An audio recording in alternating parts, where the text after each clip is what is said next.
Hi! In front of me is Samsung Galaxy M23 and today I would like to show you how you can operate App Cloner on this Samsung.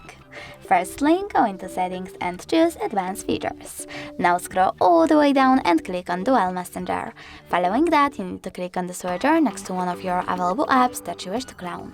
In my case, it's only Facebook, so now when I click on the switcher next to it, I need to select Install, choose Confirm, and over here, if you want to use separate contact list, you can do that by tapping on the switcher and going with Next. I will just tap on Next over here, choose Yes in the pop-up because I want my regular contacts. And now after a couple of seconds, when I go back, as you can see, Facebook was successfully cloned. Thanks so much for watching. If you enjoyed this video, don't forget to leave a like, comment and subscribe. Bye!